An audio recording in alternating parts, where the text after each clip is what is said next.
Antoine de Saint-Exupéry, Terre des hommes. Édition Gallimard, 1939. Henri Guillaumet, mon camarade, je te dédie ce livre.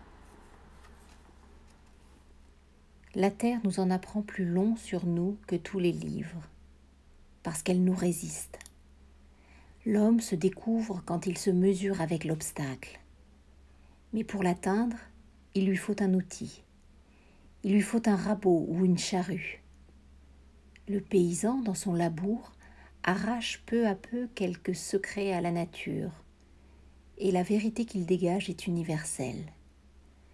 De même, l'avion, l'outil des lignes aériennes, mêle l'homme à tous les vieux problèmes. J'ai toujours devant les yeux l'image de ma première nuit de vol en Argentine, une nuit sombre où scintillaient seules, comme des étoiles, les rares lumières éparses dans la plaine. Chacune signalait dans cet océan de ténèbres le miracle d'une conscience. Dans ce foyer, on lisait, on réfléchissait, on poursuivait des confidences. Dans cet autre, peut-être, on cherchait à sonder l'espace, on s'usait en calcul sur la nébuleuse d'Andromède. Là, on aimait. De loin en loin, luisaient ces feux dans la campagne qui réclamaient leur nourriture. Jusqu'au plus discret, celui du poète, de l'instituteur, du charpentier. Mais parmi ces étoiles vivantes, combien de fenêtres fermées, combien d'étoiles éteintes, combien d'hommes endormis. Il faut bien tenter de se rejoindre. Il faut bien essayer de communiquer avec quelques-uns de ces feux qui brûlent de loin en loin dans la campagne. Chapitre 1er, la ligne.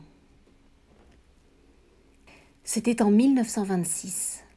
Je venais d'entrer comme jeune pilote de ligne à la société Latécoère qui assura, avant l'Aéropostale puis Air France, la liaison Toulouse-Dakar. Là, j'apprenais le métier. À mon tour, comme les camarades, je subissais le noviciat que les jeunes y subissaient avant d'avoir l'honneur de piloter la poste. Essais d'avion, déplacement entre Toulouse et Perpignan, triste leçon de météo dans le fond d'un hangar glacial. Nous vivions dans la crainte des montagnes d'Espagne, que nous ne connaissions pas encore, et dans le respect des anciens. Ces anciens, nous les retrouvions au restaurant, bourrus, un peu distants, nous accordant de très haut leurs conseils. Et quand l'un d'eux, qui rentrait d'Alicante ou de Casablanca, nous rejoignait en retard, le cuir trempé de pluie, et que l'un de nous, timidement, l'interrogeait sur son voyage, ses réponses brèves, les jours de tempête, nous construisait un monde fabuleux, plein de pièges, de trappes, de falaises brusquement surgies et de remous qui eussent déraciné des cèdres. Des dragons noirs défendaient l'entrée des vallées, des gerbes d'éclairs couronnaient les crêtes. Ces anciens entretenaient avec science notre respect. Mais de temps à autre, respectables pour l'éternité, l'un d'eux ne rentrait pas.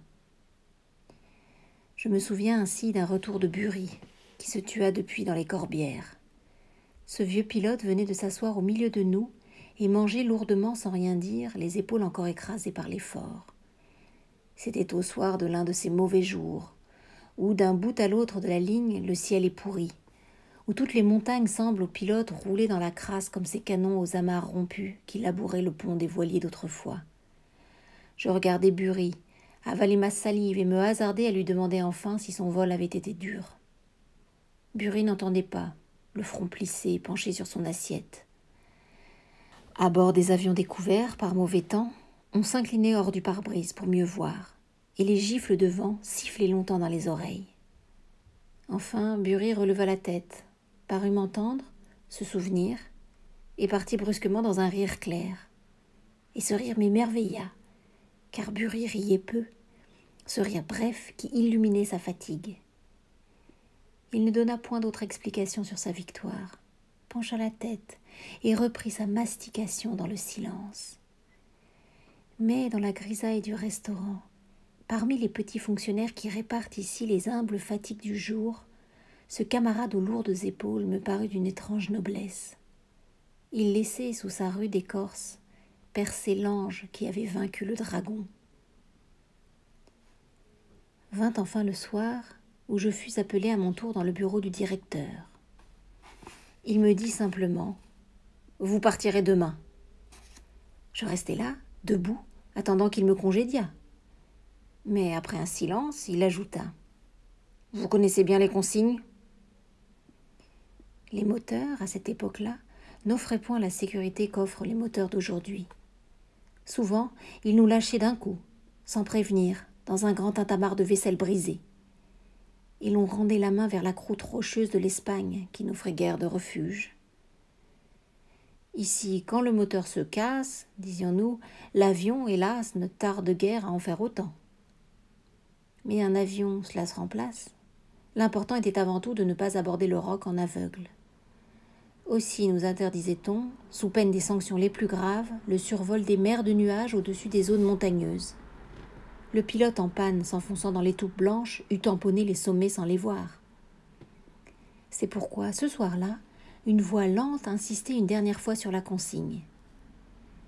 C'est très joli de naviguer à la boussole en Espagne, au-dessus des mers de nuages. C'est très élégant, mais... Et plus lentement encore. Mais souvenez-vous, au-dessous des mers de nuages, c'est l'éternité. Voici que brusquement, ce monde calme, si uni, si simple que l'on découvre quand on émerge des nuages, prenait pour moi une valeur inconnue. Cette douceur devenait un piège. J'imaginais cet immense piège blanc étalé, là, sous mes pieds. Au-dessous ne régnait, comme on eût pu le croire, ni l'agitation des hommes, ni le tumulte, ni le vivant charroi des villes, mais un silence plus absolu encore, une paix plus définitive. Cette glu blanche devenait pour moi la frontière entre le réel et l'irréel, entre le connu et l'inconnaissable.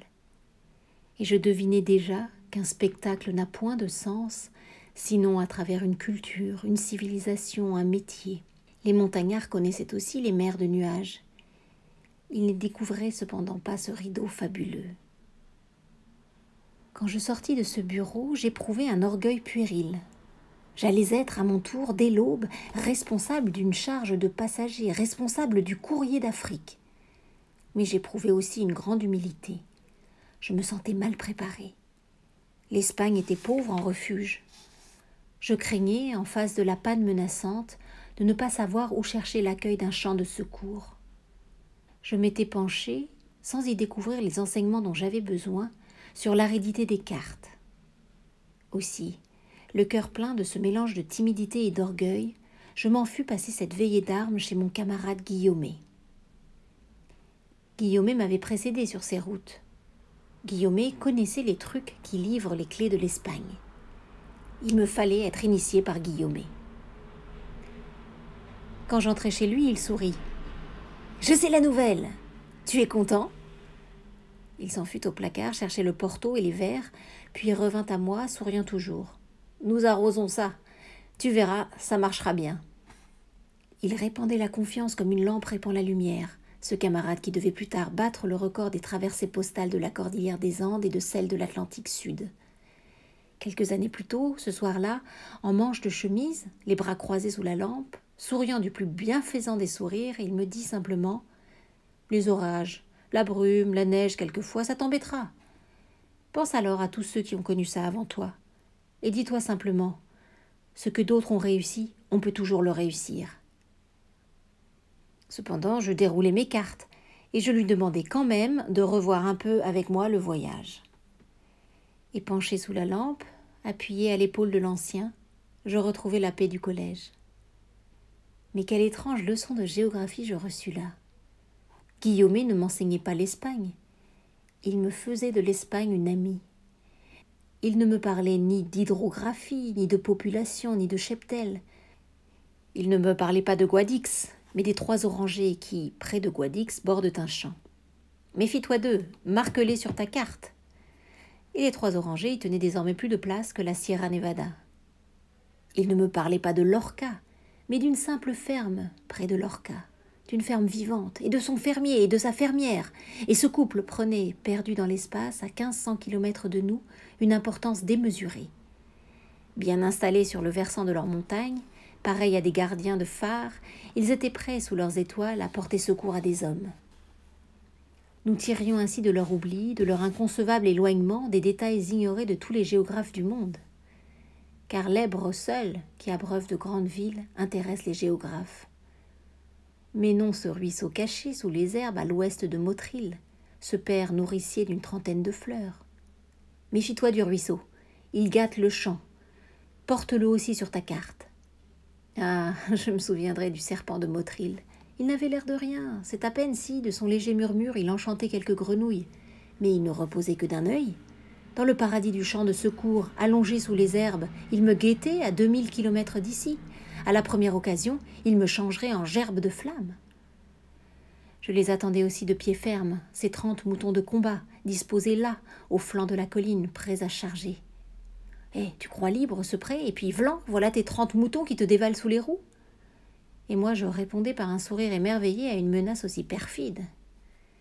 Et peu à peu, l'Espagne de ma carte devenait, sous la lampe, un pays de contes de fées. Je balisais d'une croix les refuges et les pièges.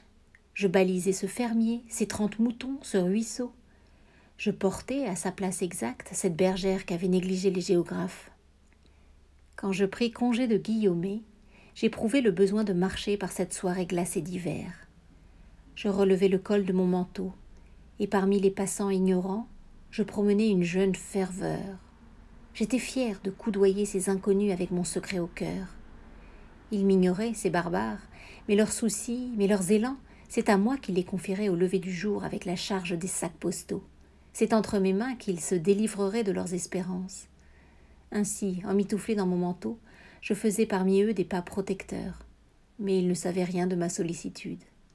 Ils ne recevaient point non plus les messages que je recevais de la nuit, car elle intéressait ma chair même, cette tempête de neige qui peut-être se préparait et compliquerait mon premier voyage. Des étoiles s'éteignaient une à une. Comment l'eussent-ils appris, ces promeneurs? J'étais seule dans la confidence. On me communiquait les positions de l'ennemi avant la bataille. Cependant, ces mots d'ordre qui m'engageaient si gravement, je les recevais près des vitrines éclairées où luisaient les cadeaux de Noël.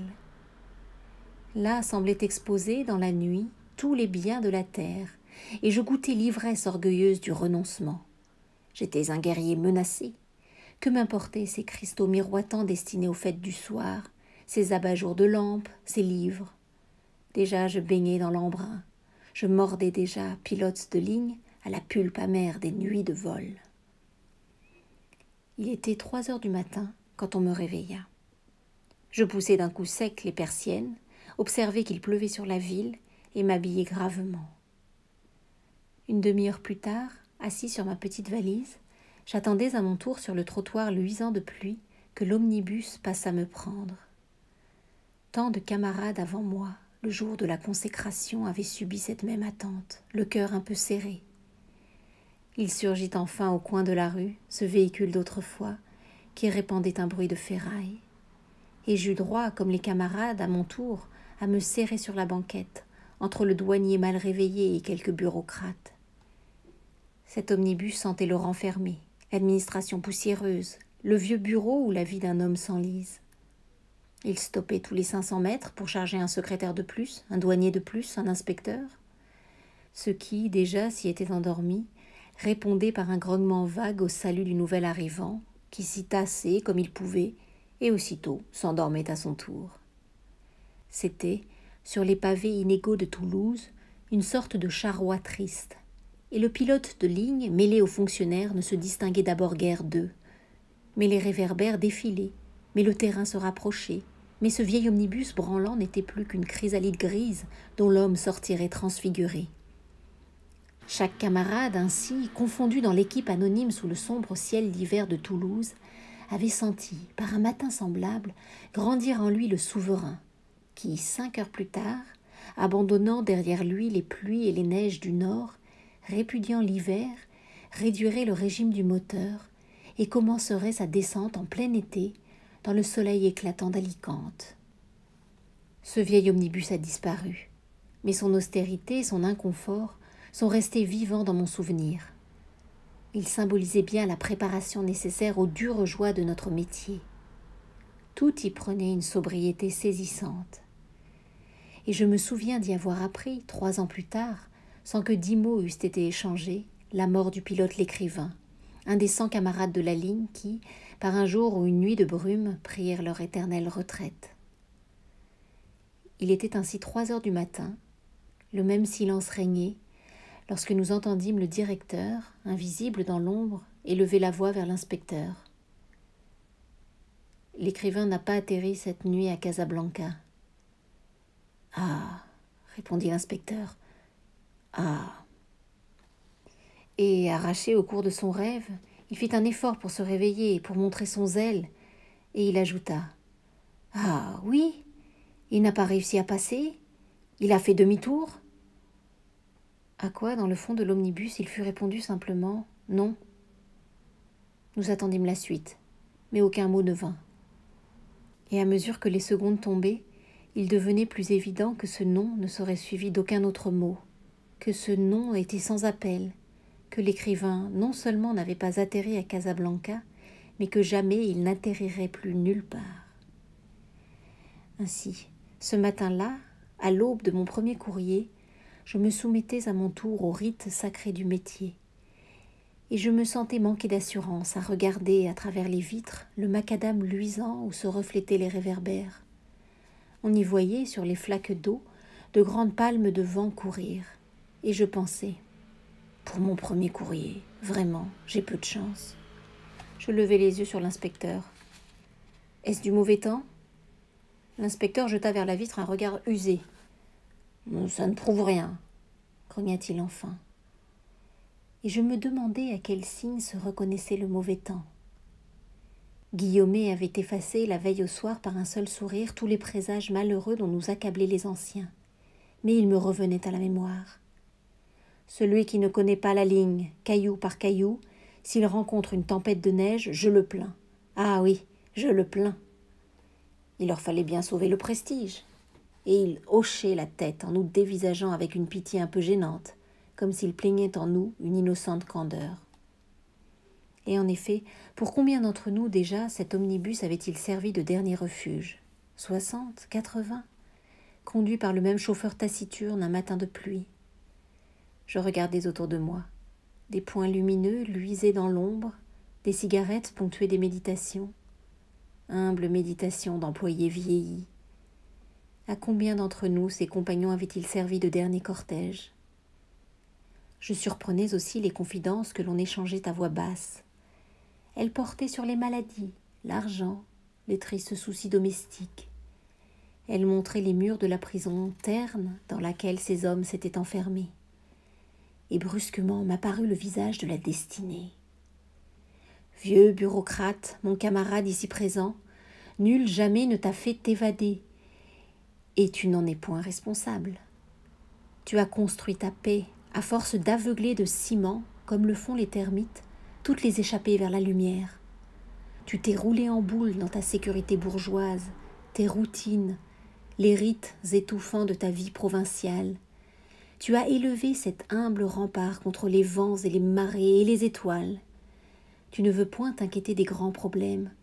Tu as eu bien assez de mal à oublier ta condition d'homme. Tu n'es point l'habitant d'une planète errante. Tu ne te poses point de questions sans réponse. Tu es un petit bourgeois de Toulouse. Nul ne t'a saisi par les épaules quand il en était temps encore.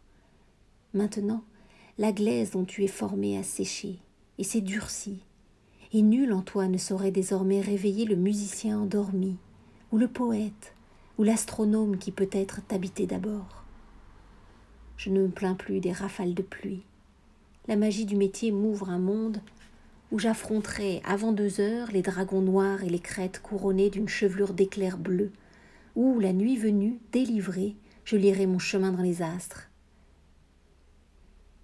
Ainsi se déroulait notre baptême professionnel, et nous commencions de voyager. Ces voyages, le plus souvent, étaient sans histoire. Nous descendions en paix, comme des plongeurs de métier dans les profondeurs de notre domaine. Il est aujourd'hui bien exploré.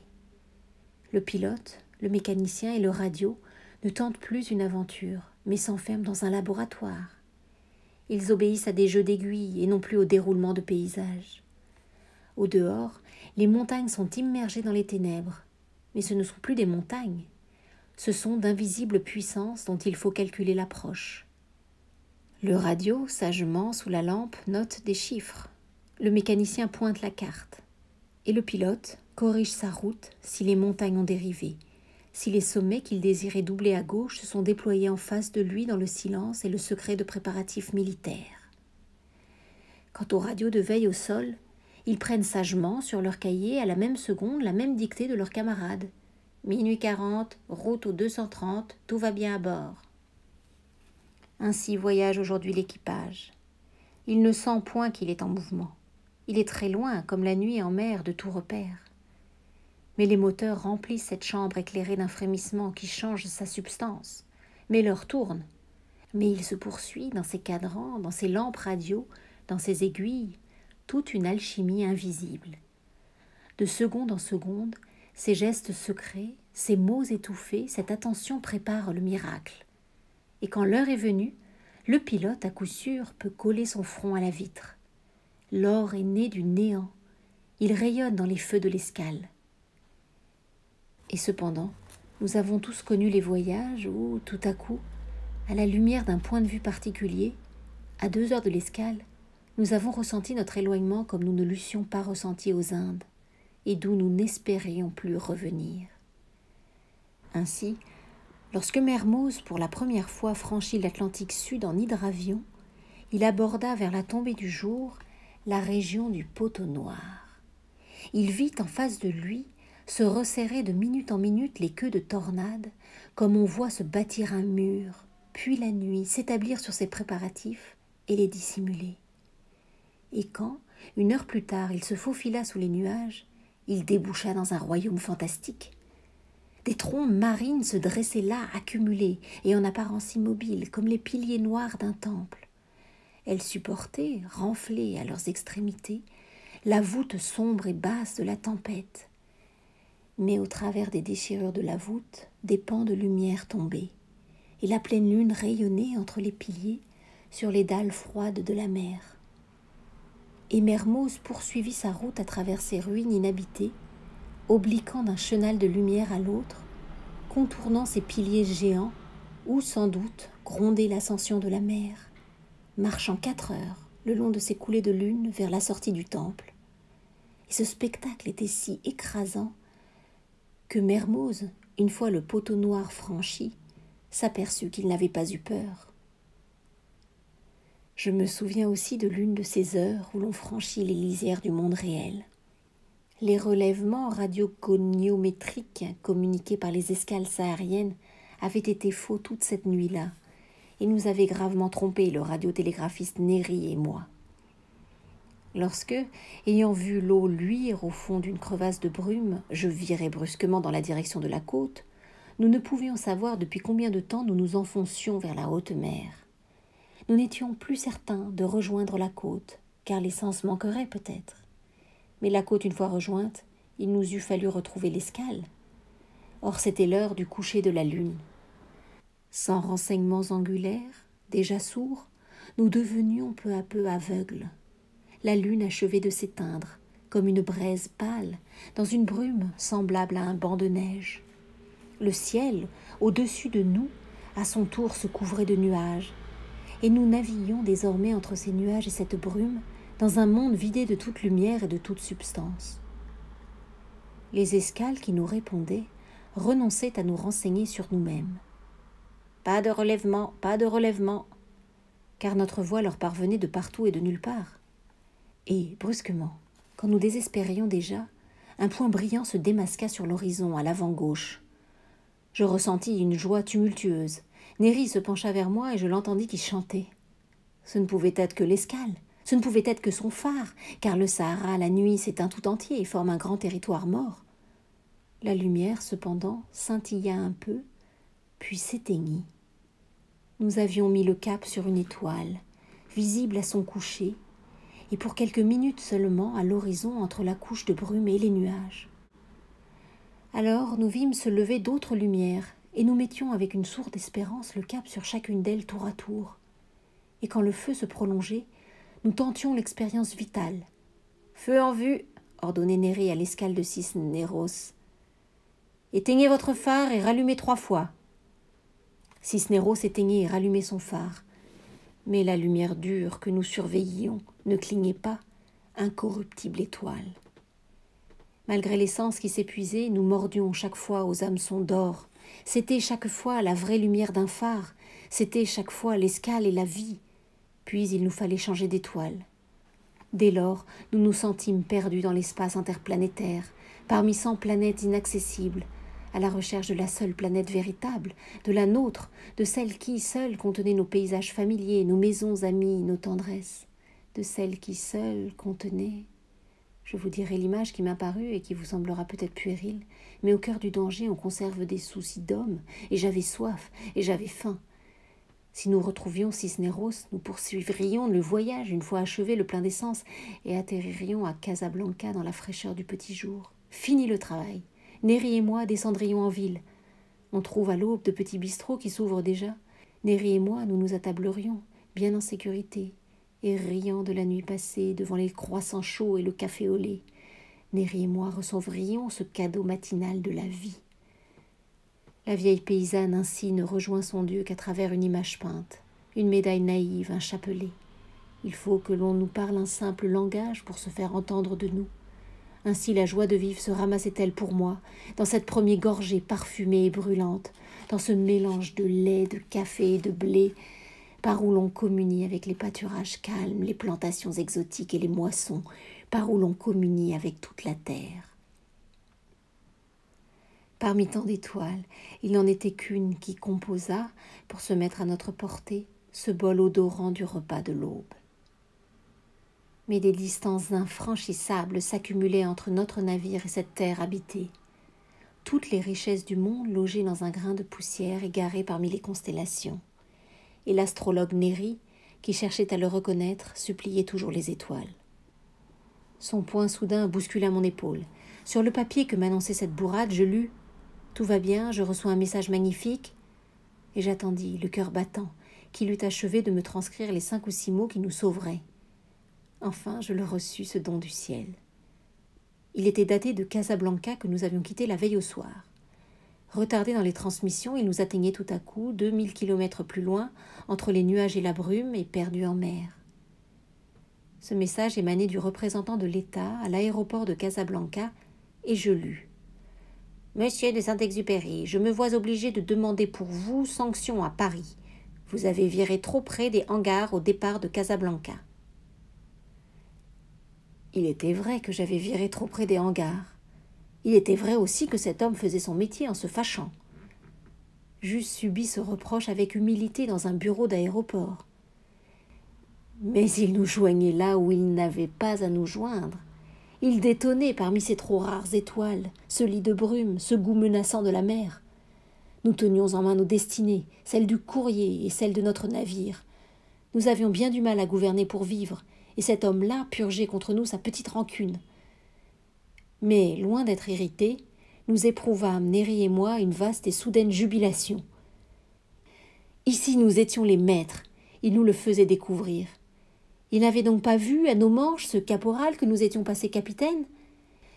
Il nous dérangeait dans notre songe, quand nous faisions gravement les 100 pas de la Grande Ourse au Sagittaire, quand la seule affaire à notre échelle, et qui put nous préoccuper, était cette trahison de la Lune.